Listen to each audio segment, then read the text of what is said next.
உங்கள் வாழ்க்கையிலே சாதாரண நாட்களிலே அந்த டிவைன் கனெக்ஷன் பற்றி உங்களுக்கு தெரியாது. ஆனால் நான் நல்லா இருக்கேன்னு சொல்லி எப்போவுமே நீங்கள் அந்த டிவைன் கனெக்ஷனை ஒமிட் பண்ணும்போது, என் அன்புக்குரியவர்களே, பிரச்சனை நேரங்களில் தான் அந்த டிவைன் கனெக்ஷன்னா என்னன்னு உங்களுக்கு தெரியும்.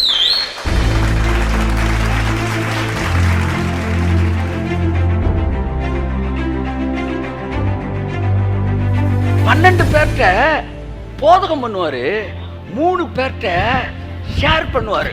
கைத்தட்டு போது அவருக்கு. ஆமென்.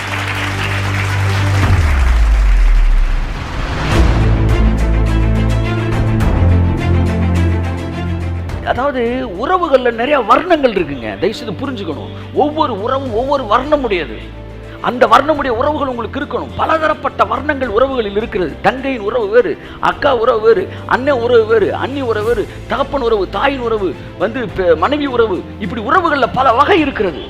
அந்த உறவுகளை எல்லாம் நீங்கள் அனுபவிக்க வேண்டும் என்று கர்த்தர் உங்களுக்கு கொடுத்திருக்கிறார். கைத்தட்டுங்க ஒருத்தவருக்கு. ஆமென்.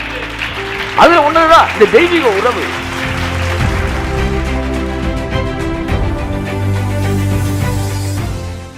அவர் சொன்னாரு, இனி நான் உங்களை சொல்லுங்க சிநேகிதன் என்பேன்.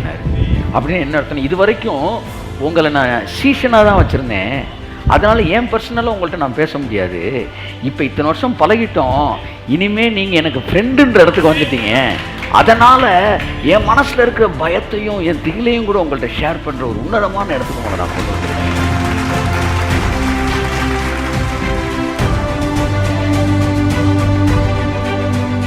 உங்க லைஃப்ல இத்தனை பார்ட் இருக்கணும். ஆடியன்ஸ்ட ஒரு பார்ட், அடுத்து சீசர்கள்ட்ட ஒரு part. I have disciples also. அந்த டிசைபிள்ஸ்ல லைஃபை ஷேர் பண்றதுக்கு ஒரு 3 பேரு. அதை தாண்டி அவனையும் ஒரு இடத்துல வச்சுட்டு தேவனோடு ஒரு உறவு. இத்தனை பகுதிகள் இயேசுவின் வாழ்க்கையில் இருந்தது.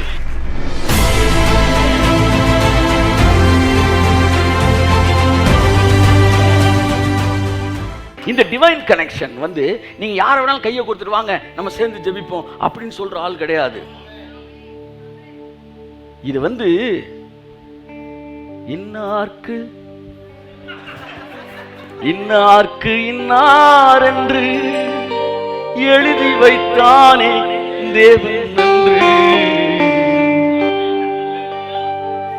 கடவுள் அமைத்து வைத்த divine connection.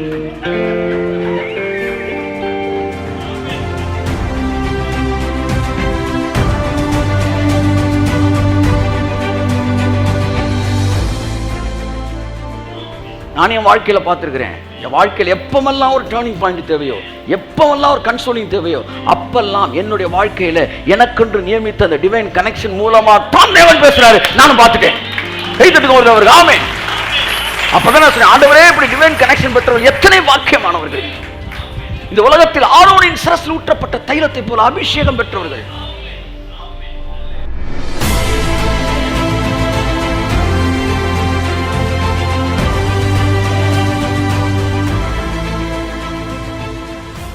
Same level light இருக்கணும், சேம் லெவல் ஃபெய்த் இருக்கணும். அப்பதான் 2 பேர் ஒருமனப்படும் போது பூமியில் அவர்கள் நினைக்கிறது அப்படியே பரலோகத்தில் ரிலீஸ் பண்ணப்படுமா. அப்பேற்பட்டவர்கள் உங்களுக்கு கிடைத்து விட்டால், அப்பேற்பட்ட ஒரே அளவு லைட்டு, ஒரே மாதிரி சூப்பர் நேச்சுரல் மைண்டு, ஒரே மாதிரி ரெவலேஷன், இப்படி இருக்கிறவங்க நீங்கள் இணையும் போது பைபிள் சொல்லுது, புதிய ஏற்பாடு சொல்லுது, அவர்கள் ஒருமனப்பட்டால் வேண்டிக் கொள்ள போகிற எந்த ஒரு காரியத்தை குறித்தாகிலும் பூமியில் ஒருமனப்பட்டால் அவர்களுக்கு அது கிடைக்கும், அது அருளப்படும் என்று வேதம் சொல்லுது. பழைய ஏற்பாட்டில் கூட சகோதரர் ஒருமித்து வாசம் பண்ணும் போதே கர்த்தர் ஆசீர்வாதத்தையும் ஜீவனையும் கட்டளையிடுவார். ஒரு மனம் என்பது தேவன் விரும்புகிற ஒரு விஷயம். that is more powerful than prayer. அது ஜெபத்தை விட வலிமையானது. இருவர் பூமியிலே ஒருமனப்படுவது. ஆகையால் தான் சேம் லெவல் லைட் இருக்கிற, சேம் லெவல் ஃபெய்த் இருக்கிற, சேம் லெவல் மைண்ட் செட் இருக்கிற, ஸ்டாண்டர்ட் இருக்கிற நபர்களோடு நீங்கள் இணையும் போது இந்த பூமியிலே மாபெரும் காரியத்தை நீங்கள் சாதிப்பீர்கள்.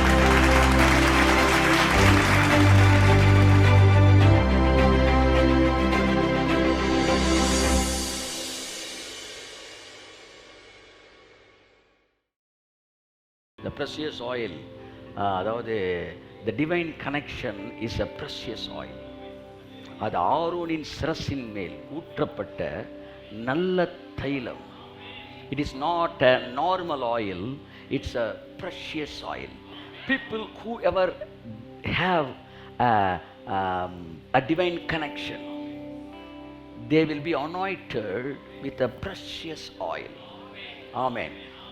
விசேஷமான ஒரு தைலம் அவர்கள் மீது இருக்கும். யாருக்குன்னா தெய்வீக தொடர்புகளோடு இணைக்கப்பட்டு இருக்கிறவர்களுக்கு எல்லாருக்கும் அபிஷேகமா, தெய்வீக தொடர்பில் இருக்கிறவர்களுக்கு விசேஷித்த அபிஷேகம். ஆவியானவர் என்கிட்ட இந்த வாரம் ஃபுல்லாக இந்த விஷயத்தை உன் ஜனங்கள் எல்லோரையும் அந்த டிவைன் கனெக்ஷனுக்குள்ளே கட் பண்ண அந்த இணைக்கப்பட சொல்லு. எல்லாம் சொல்லுங்க, டிவைன் கனெக்ஷன். கமான் சே, கையோ சொல், டிவைன் கனெக்ஷன், தெய்வீக தொடர்புகள். ஆமென். தெய்வீக தொடர்புகள், தெய்வீக தொடர்புகள் என்பது விசேஷித்த அபிஷேகம். இந்த ஆரோன் அப்படின்னு ஒருத்தர் இருந்தார். இந்த ஆரோன் மேலே ஒரு அபிஷேகத்தை தேவன் ஊற்ற விரும்பினார். ஏன்னா அவன் ஒரு ப்ரீஸ்ட். அப்போ ப்ரீஸ்ட்ன்றனால அவன் மேலே ஒரு அனாயிண்டிங் ஊத்துறதுக்கு தேவன் மோசேயினிடத்திலே ஒரு தைலத்தை தயாரிக்க சொன்னார். அந்த தைலம் ஒரு விசேஷித்த தைலம். எல்லாம் சொல்லுங்கள், இன்னைக்கு ஸ்பெஷல் அனாயிண்டிங்கை பற்றி உங்கள்கிட்ட பேச போகிறார். எல்லாம் உங்கள்கிட்ட கை தட்டு. ஆமாம், ரூட்டில் லைட்டாக பிக்கப் ஆகுது. நான் சொல்கிறேன், புரியுதா உங்களுக்கு? ஸ்பெஷல் அனாயிண்டிங் அப்படின்னா என்ன? நார்மல் அனாயிண்டிங் இருக்கா? இருக்குது. காமனாக ஒரு அபிஷேகம் இருக்குது. ஸ்பெஷல் அனாயிண்டிங்னு ஒன்று இருக்குது. காலிங் அப்படின்னு வரும்போது, இப்போ பாருங்கள், இப்போ நீங்கள் எல்லாரும் அபிஷேகம் பண்ணப்பட்டவங்களா இல்லையா? சொல்லி எல்லாருமே அபிஷேகம் பண்ணப்பட்டவங்க தானே? ஒரு கையை வச்சு இலையிலையா சொல்லுங்கள். You all are anointed. Okay, but somebody they are anointed for preaching the word of God. அவனை அபிஷேகம் பண்ணப்பட்டவன் தான். ஆனால் நான் போய் நிற்கும்போது நான் உன்னை நினைப்பேன், நான் உன்னை ஃபீல் பண்ணுவேன், ஆனால் என்னால் அதை ப்ரெசென்ட் பண்ண முடியாது. ஆனால் அந்த அனாயிண்ட் பண்ணப்பட்டவன் நிற்கும்போது அது ஜனங்களுக்குள்ளே வேலை செய்யுது. சிலர் to do miracles, they are anointed. To call the people by name, they are anointed. அப்போ ஜனங்கள் வேறு வேறு காரியத்திற்காக ஸ்பெஷலாகவும் தேவன் ஒரு அனாயிண்ட் பண்ணுறாரு. அந்த அனாயிண்டிங் இருக்கிறவங்களுக்கு அது வேலை பார்க்கும். ஆமேன்னு சொல்லுங்கள். ஆமேன். அப்படி அந்த இந்த அபிஷேகத்தில் வித்தியாசங்கள் இருக்கிறது. இப்போ ஆரோனுக்கு ஒரு ஸ்பெஷல் தைலம், அந்த ஆயின்மெண்ட் ரெடி பண்ண சொன்னார். அது என்னன்னா, பிரீஸ்டுக்கான, ஹை பிரீஸ்ட், பிரதான ஆசாரியனுக்குரிய ஒரு அபிஷேகம். அதை அரைக்கிறப்பவே என்ன வரும்? ஸ்மெல்லு ஊரே கூப்பிடும். ரா ரா ரான்னு அம்பிட்டு போகிறேன், வாங்கடா வாங்கடான்னு கூப்பிடும். அப்படி ஒரு இது இந்த ஆயின்மெண்ட், அதை பெர்ஃப்யூம் அது அரன்னார். ஏன்? Perfume means anointing. Perfume means என்ன சொல்லுங்க? அனாயிண்டிங். பழைய ஏற்பாட்டில் தைலம்னா, புதிய ஏற்பாட்டில் சொல்லுங்களேன், அபிஷேகம். அப்போ தைலம் பூசிட்டு வந்துட்டீங்கன்னா நீங்கள் பேசாமலே, என்ன சொல்லுங்க, நீங்கள் பேசாமலே, நீங்கள் சொல்லாமலே அது மற்றவங்ககிட்ட சொல்லும்.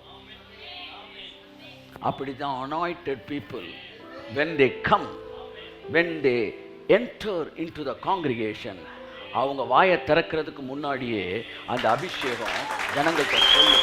ஐயா வந்துட்டாரு, ஐயா வந்துட்டாரு, ஐயா வந்துட்டாரு. முதல் முறையாக ஒரு குறிப்பிட்ட ஒரு தேவ மனுஷன், ஒரு ப்ராஃபட்டு, பெரிய அளவில் இன்றைக்கும் பாதிப்பை ஏற்படுத்திய ஒரு தேவன் மனுஷனை, ஏராளமான இளைஞர்கள் ஒரு பின்பாய் போன நாட்கள். அவர் 10 days கோர்ஸ் வைப்பார். கோர்ஸ் வச்சுட்டு அப்புறம் ரெஃப்ரெஷ் கேம்ப்னு வைப்பார். நான் கோர்ஸ் அட்டன் பண்ணாமல் இன்னொருத்தனுடைய கார்டை எடுத்துகிட்டு அவன் பேரில் நான் ரெஃப்ரெஷ் கேம்ப் இதுக்குள்ளே போயிட்டேன். அப்போவே தொடங்கிட்டீங்களான்னு போயிட்டேன். போய் உட்காந்துருக்கிறேன். அப்போ யார் இவர்? எல்லாம் அண்ணன்றாங்களே, யார் தான் அந்த அண்ணன்?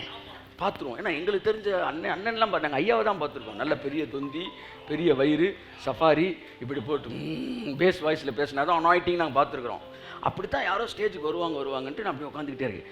கண்ணை மூடிட்டு போய் திடீர்னு ஐ ஃபெல்ட் அன் அனாயிட்டிங். நான் அந்த கார்னரில் நின்றுக்கிட்டு இருந்தேன். அப்படி அனாயிட்டிங் என் மேலே இறங்கின ஒன்று கண்ணை திறந்து என்னடா அது பார்க்குறேன். ஒரு ஆள் ஒல்லி அப்படி கிராஸ் ஆகி போகிறாரு. வாட் ஐ ஃபெல்ட்டு, இவர் ஏதோ இந்த ஆர்கனைஸ் பண்ணுற டீமில் ஒருத்தர் போல அப்படின்னு நான் விட்டுட்டேன். ஏன்னா நாங்கள் எங்களுக்கு சொல்லிக் கொடுத்ததுலாம் இடுப்பில் பெரும் கயிறோடு பெரிய தொந்தியோடு இருந்தால் தான் அனாயிட்டிங் பர்சன். ஒல்லியாக இருந்தால் அபிஷேகம் குறைச்சின்னு எங்களுக்கு சொல்லி கொடுத்துட்டாங்க. நாங்கள் ஐயர்கள் பின்பாக வந்தவர்கள், அதனால் அந்த இது இருக்கணும். ஆனால் இவர் கேஷுவலாக, நானும் something introduced him to me that is a man of God. நான் அதை ஃபீல் பண்ணலை. அடுத்த கொஞ்சம் நேரம் கழித்து எஃப் மேஜர் கொடுப்பா, அப்படியே கண்ணை மூடி திரும்ப கண்ணை மூடிட்டேன். ஆனால் இந்த இன்சிடென்ட் எனக்குள்ளே இருந்துச்சு. அப்படியே நிற்கும்போது ஸ்டேஜுக்கு வந்து முதல் வார்த்தை நான் ஒரு காதில் கேட்டது, அப்பா, நாங்கள் நிற்பதும் நிர்மூலமாகாதிருப்பதும் உம்முடைய சுத்த கிருபை, தேவ கிருபை என்றும் உள்ளதே. அப்படி கேட்ட உடனே அப்படியே மெல்ட் ஆயிட்டேன், மெல்ட் ஆகிறேன். அப்படியே அதுதான் பைபிள் சொல்லுது, பர்வதங்கள் அவர் சமூகத்தில் மெழுகை போல.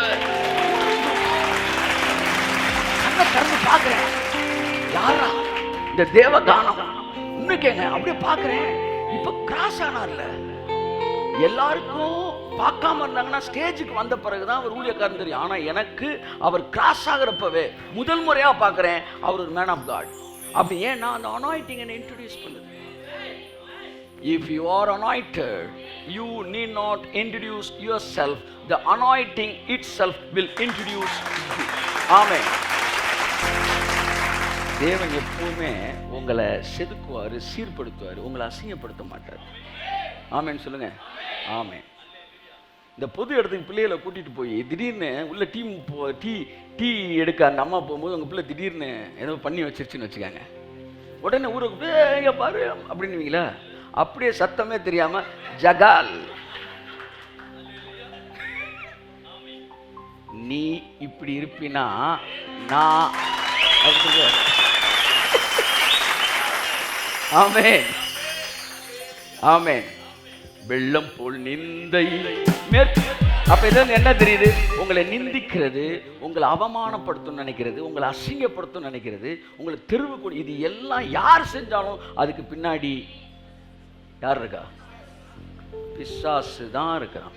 தேவனுடைய அந்த ஹேண்ட்லிங் ஸ்டைல்லே கண்டுபிடிச்சிடலாம், அந்த டீலிங் ஸ்டைல்லே கண்டுபிடிச்சிடலாம். ஏன்னா பைபிள் சொல்லுது, அவருடைய கனிகளினால் அவர்களை அறிவீர்கள். காட்ஸ் டீலிங் ஸ்டைலே வேற, ஆனா பிசாசுடைய டீலிங் ஸ்டைலே உங்களை கேவலப்படுத்தணும், அசிங்கப்படுத்தணும்.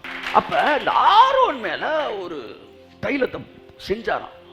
இந்த தைலம் செய்யறப்ப, தைலம் கூட பெரிய மேட்ரு இல்லை, இந்த தைலம் செய்யறப்ப சொன்னாரு கர்த்தரு, தம்பி, பொதுவாகவே இந்த தைலம் செய்கிறவன் கட்டவரில் நான் வெட்டிடுறது தான் வழக்கம். தாஜ்மஹாலை கட்டினவங்க கட்டவரில் வெட்டினதா ஒரு கதை இருக்கு. ஆமாம், சாத்தூரில் சேவு செஞ்சவனை கூட நாக்கறுத்துட்டு தான் சொன்னாங்க. ஏன்னா ஃபார்முலா வெளியே சொல்லிடக்கூடாதுடா, அட பாவிகளா, கதைக்கு அளவே இல்லாமல். அப்போ கர்த்தர் இந்த ஃபார்முலா செய்கிறவன்ட்ட சொல்கிறார், தம்பி, நான் கட்டவரில் வெட்டலை, நான் அவனை உயிரோடு விட்டுறேன். ஆனால் ஒன்று தெரிஞ்சுக்க, இதே ஃபார்முலாவை நீ வேற யாருக்காச்சும் செய்யணும்னு நினைச்சினா நீ பூமியில இராதபடி, உயிரோடு இராதபடி அறுப்புண்டு போவாயின்றார். அப்படின்னா என்னன்னா, இந்த ஸ்மெல் வந்துச்சுனாலே என் பையன் வரான்னு தெரியணும்.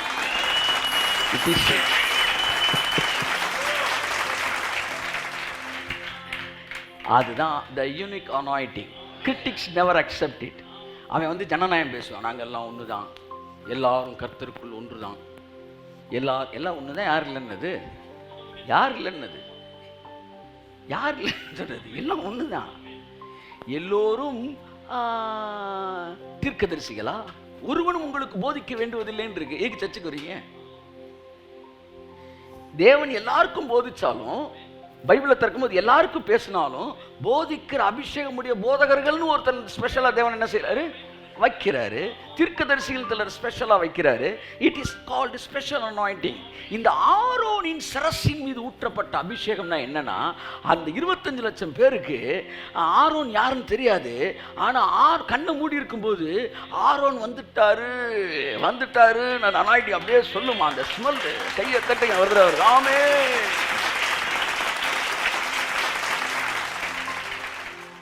ஆரோனின் சிரசின் மேல் ஊற்றப்பட்ட நல்ல தைலம் என்றால் that is a special precious oil.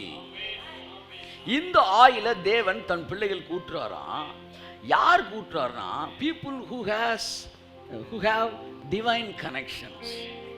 அதாவது சகோதரர் ஒருமித்து வாசம் பண்ணும்போது, எல்லாம் சொல்லுங்க, ஒருமித்து வாசம் பண்ணும்போது அது எத்தனை இன்பமும் எத்தனை நன்மையுமாயிருக்கிறது. அது ஆரோனின் சிரசின் மேல் ஊற்றப்பட்டு அங்கிருந்து வடிகிற நல்ல தைலத்துக்கு ஜி மேஜர் கொடுங்க ஒப்பாயிருக்கிறது. ஹல்லேலூயா. சகோதரர் ஒருமித்து அந்த ஒன் மைண்ட் செட் இங்கிலீஷ்ல எப்படி இருக்கு? யாராச்சும் வாசிக்க முடியுமா? சங்கீதம் 133. How good and pleasant it is when God's people live together in unity. When God's people they live together in unity. தேவனுடைய, அதாவது காட்ஸ் பீப்புள் இருக்கு, சகோதரர் இருக்கு, ஒருமித்து வாசம் பண்ணும்போது அது எத்தனை இன்பமும் எத்தனை நன்மையுமா இருக்குது. சில விஷயம் நன்மையாக இருக்கும், ஆனால் என்னவா இருக்காது? இன்பமாக இருக்காது. ஆனால் இன்பமாக இருக்கும் சில விஷயம், ஆனால் நன்மையாக இருக்காது. ஆனால் இந்த டிவைன் கனெக்ஷன் என்ன செய்தான்? நன்மையாகவும் இருக்குதான், இன்பமாகவும் இருக்குதான். சார், இப்போ நம்ம எல்லாருமே சரியான சபைக்கு வந்திருக்கிறோம், சரியான ஊழியரோடு இணைக்கப்பட்டிருக்கிறோம். இஸ் திஸ் டிவைன் கனெக்ஷன்னா? This is a part of divine connection. I want to say teach you the right, the completion, அல்லாட்டி the perfection of divine connection பற்றி பேசுவோம். நாம் ஒவ்வொருவருக்கும் டிவைன் கனெக்ஷன் ஒரு சர்க்கிள் இருக்கணும். இது இயேசுவுக்கும் இந்த பூமியில் இருந்தபோது இருந்தது. அதை பற்றி நான் கொஞ்ச நேரம் பேசி நான் அந்த டிவைன் கனெக்ஷனை பற்றி பேச விரும்புகிறேன். அப்பேற்பட்ட கனெக்ஷன் உங்களுக்கு உரியவர்களாக நீங்கள் இருப்பீர்கள் என்றால் நான் சொல்கிறேன், உங்கள் மேலே இருக்கிற ஆயில் சாதாரண ஆயிலாக இருக்காது. அது ஆரோனின் சிரசின் மேல் கைத்தட்டி உதவருக்கு நன்றி சொல்லுங்கள். இதோ சகோதரர் ஒருமித்து வாசம் பண்ணுவது அது எத்தனை எத்தனை நன்மையும் எத்தனை இன்பமுமானது. இன்பமுமானது, சந்தோஷமா இருக்குமா? ஆமென். அடுத்து, அது ஆரோனுடைய சிரசின் மேல் ஊற்றப்பட்டு, அது ஆரோனின் சிரசின் மேல் ஊற்றப்பட்டு அவனுடைய தாடியிலே வடிகிறதும், அவனுடைய தாடியில் வடிகிறதும், அவனுடைய அங்கிகளின் மேல் இறங்குகிறதுமான நல்ல தைலத்துக்கு எர்மோன் மேலும் சீயோன் பர்வதங்கள் மேலும் இறங்கும் பனிக்கும், சாதாரண பனி கிடையாதான், எர்மோன் மேல், எர்மோன் மலை மேல் இறங்கும் பனியே. எர்மோன் மலையில் அப்படி என்ன சொல்ல வர்றாருன்னா, எல்லாமே காஸ்ட்லி. அப்படி முடிக்கிறோம். அந்த பிளெஸிங்ஸ் எல்லாம் காஸ்ட்லி பிளெஸிங்ஸ் தான். இந்த ஒத்த குரங்கா இருக்கிற கிறிஸ்தவர்களுக்கெல்லாம் அந்த காஸ்ட்லி அவங்களுக்கு பிளெஸிங் உண்டு. ஆனா சகோதரர் ஒருமித்து வாசம் பண்ணும்போது the richest anointing. கை தட்டுங்க. இந்த டிவைன் கனெக்ஷன் நீங்க யாரை வேணாலும் கையை கொடுத்துட்டு வாங்க நம்ம சேர்ந்து ஜெபிப்போம் அப்படின்னு சொல்ற ஆள் கிடையாது. இது இன்னார்க்கு என்று எழுதி வைத்தானே தேவன் நன்று. அதுதான் டிவைன் கனெக்ஷன். சத்தியமா எழுதிக்கலாம் வரல, இங்கதான் வந்துச்சு. இன்னார்க்கு இன்னார் என்று எழுதி வைத்தானே தேவன் நன்று. கடவுள் அமைத்து வைத்த டிவைன் கனெக்ஷன்.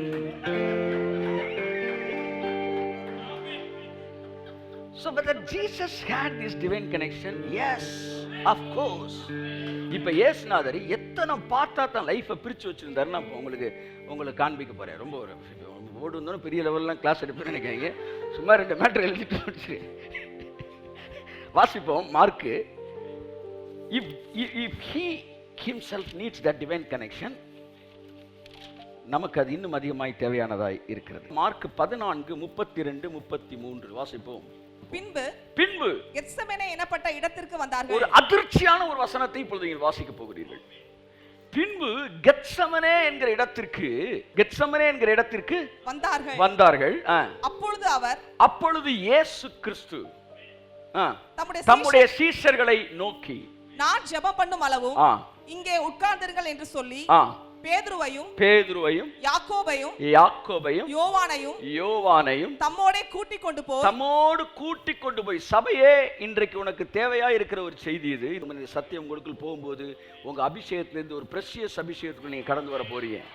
சபையுடைய அத்தியாவசிய தேவையாக அந்த செய்தி இருக்கிறது. பேதுருவையும் யாக்கோபையும் யோவானையும் தம்மோடு கூட்டிக் கொண்டு போய் திகிலடையவும் மிகவும் வியாகுலப்படவும் துவங்கினார். Can you believe it? இயேசு திகிலடைந்தார், பயந்தார். நடக்க போகிற காரியங்களிலே, பிதா தன்னை விட்டு விலக போகிற விஷயங்களை அவர் புரிந்து கொண்ட போது திகிலடைந்தார். அந்த நேரத்தில் அந்த திகிலையும் அந்த பயத்தையும் ஷேர் பண்ணுவதற்கு அவருக்கு பிதாவின் கிருபையினால் ஒரு டிவைன் கனெக்ஷன் இருந்தது. உங்கள் வாழ்க்கையிலே சாதாரண நாட்களிலே அந்த டிவைன் கனெக்ஷன் பற்றி உங்களுக்கு தெரியாது.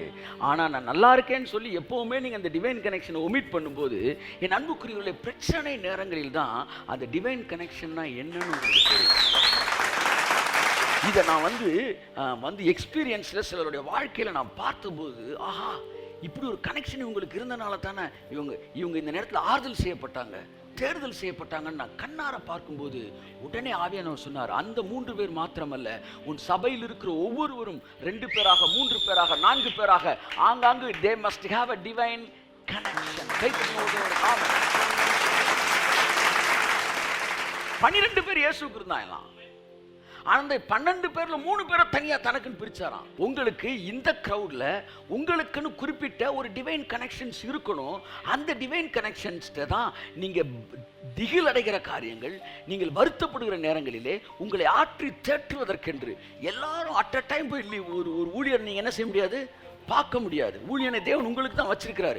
ஆனாலும் உங்களுக்கென்று இன்னொரு வட்டத்தையும் தேவன் வச்சிருக்கிறாரு. அந்த ஊழியனுடைய அபிஷேகத்துக்குள்ளாக இணைக்கப்பட்டிருக்கிற இன்னொரு வட்டத்தை வச்சிருக்கிறாரு. அது உங்களுக்கு இருக்குதா? Do you have a divine connection in your life? இயேசுவுக்கு எப்படி தன்னுடைய லைஃப் அவர் பிரிச்சிருக்காரு? 13ஆம் அதிகாரம் கடைசி வசனம் என்று நினைக்கிறேன், 13:37 வாசிங்க.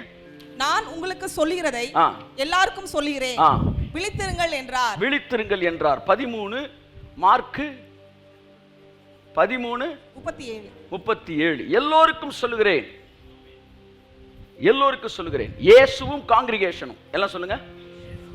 ஆமா, இயேசுவுக்கு ஜனங்களோட ஒரு பெரிய தொடர்பு இருந்துச்சு. கைத்தட்டுங்க ஒருத்தவருக்கு. இயேசுவுக்கு தொடர்பு இருந்துச்சு. 13:37 சொல்லப்பட்டது போல அவர் எல்லோருக்கும் பெரிய பிரசங்கம் பண்ணார். அடுத்து 14:17 சாயங்காலமான போது அவர் 12 கூட அவ்விடத்திற்கு வந்தார். பாத்தீங்களா? சாயங்காலமான போது இங்க பாருங்க, ஒரு பெரிய கிரௌட கழட்டி விட்டார் பாருங்க. கழட்டி விட்டுட்டு மார்க்கு 14:17 சாயங்காலமான போது அவர் 12 கூட அவ்விடத்திற்கு வந்தார். 12 பேர் எல்லாருமே இருந்தாங்க. அந்த கூட்டத்தில் ஒரு 12 பேரை தனியா பிரிக்கிறாரு. This is a divine connection from the crowd. Among the crowd வந்து ஒரு 12 பேரை கடவுள் பிதா எனக்கு தந்தவர்கள் பிரிக்கிறார். அதுக்கப்புறம் வாசிப்போம் 14:32-33. பின்பு கெத்சமேனே எனப்பட்ட இடத்திற்கு வந்தார்கள். அப்பொழுது அவர் தம்முடைய சீஷர்களை நோக்கி, நான் ஜெபம் பண்ணும் அளவும் இங்கே உட்கார்ந்தீர்கள் என்று சொல்லி 12 பேர்ல 9 பேரை உட்கார வைக்கிறாரு. ஒரு கிரௌட உட்கார வச்சாரு. உட்கார வச்சுட்டு 12 பேரை கூட்டு வந்தாரு. அடுத்து 12 பேர்ல 9 பேரை உட்கார வச்சு 3 பேரை கூட்டு வராரு. கையை தட்டு, நல்லா தட்டுங்க. ஆமே. நீங்க இந்த ஒரு கிரௌடுக்குள்ள இருந்து மட்டும் உங்க லைஃபை வந்து நீங்க வந்து சர்வைவல் பண்ணுவது என்பது சர்வைவல் பண்ணிடலாம், இல்லை நான் சொல்லல. ஆனா ஸ்பெஷல் அனாயிண்டிங்கை பத்தி பேசிட்டு இருக்கிறேன். நீங்க கூட்டத்தோட உட்கார்ந்து தேவனுடைய வார்த்தையை கேட்கிறீர்கள், நல்லது. பல இடங்களுக்கு போறீங்க. ஆனா உங்களுக்குன்னு ஒரு கூட்டம், ஒரு சர்ச்சுக்கு வரீங்க, யூ ஆர் கனெக்டட். இதுதான் தேவன் என்னோட இணைக்கப்பட்டிருக்கிறது. ஒரு 12 பேர், 12ல 9 வச்சுட்டு 3 பேரையும் கூட்டிட்டு போறாரு.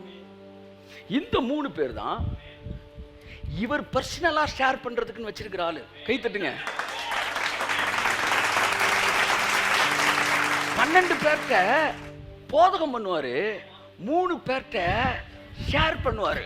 கை தட்டுங்க அவருக்கு. ஆமே. இந்த 3 பேரு எப்படின்னா, ஐயா உங்களுக்கே வா சாமி, நாங்கெல்லாம் குடும்பம்னா சாமிகிட்ட போவோம், அந்த சாமிக்கே அப்படி அழுகிறவன். ஆஹா, இவங்க 9 பேரு. ஆனா நீங்க நீங்க உங்களை உங்களை உங்களாகவே அப்படியே அங்கீகரிக்கிற, நீங்களாகவே உங்களை பெரிய சூப்பர் பீயிங்கா பார்க்காம உங்களை ஒரு சகோதரனாக, உங்களை ஒரு தம்பியாக, உங்களோட குடும்பத்தில் ஒரு மகனாக, உங்களை ஒரு மகளாக அல்லது தன்னுடைய தங்கையாக நினைக்கிற ஒரு சகோதரிக்கு சகோதரனும் அந்த டிவைன் கனெக்ஷன் அவர்கள்ட்ட தான் ஷேர் பண்றார் தேவன். இயேசு திகில் அடைஞ்சாராம். நீதிமான் சிங்கத்தை போல